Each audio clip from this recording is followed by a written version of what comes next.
वर्ष निघून जातं आणि सारखं यमराज तिला दिसू लागतात. 1 वर्षाचं आयुष्य दिलेलं सत्यवानाला आणि ती सारखी म्हणू लागती, यमराजा सोडून द्या पते. सासू शशुराची सेवा करिता आनंद मनी झाला. पती संगे क्रीडा करिता काळ कसा गेला. आठवीती नारद वचनाला सावित्री म्हणे त्याला, यमराजा सोडून द्या पतीला. 3 दिवसाचा अवकाश म्हणून व्रत नेम केला. सावित्रीचे व्रत आहे मजला.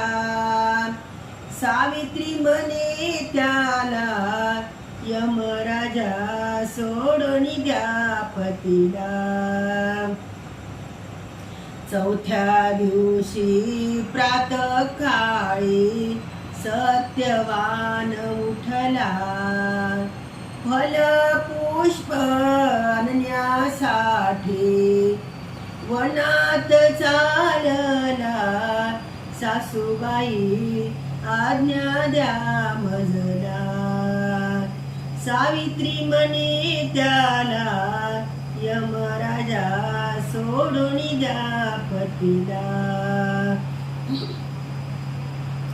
व्रत करोनी कष्ट होती वनात येण्याला. तुमच्या संगे ग्लानी नाही वनात फिरण्याला. सासूबाई आज्ञा द्या मजला.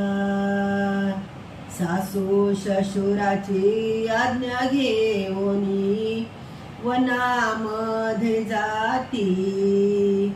फल पुष्प वेचित असता हृदय कंप होती.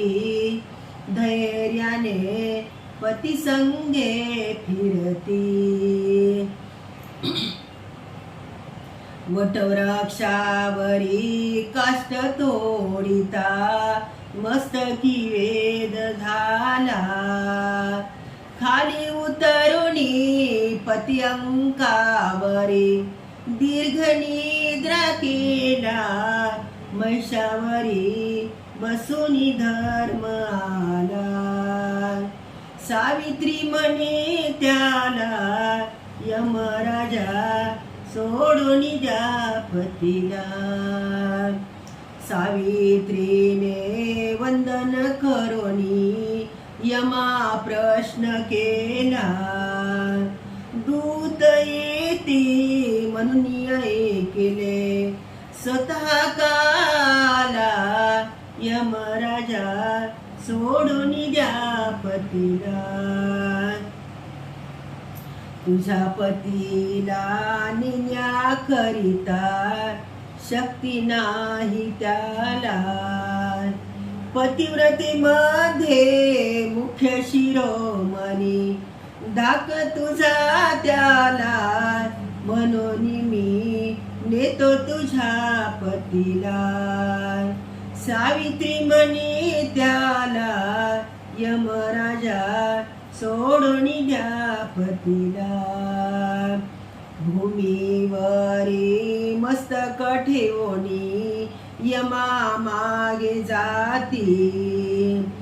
दूर मार्ग चालत येता श्रम तुला होती.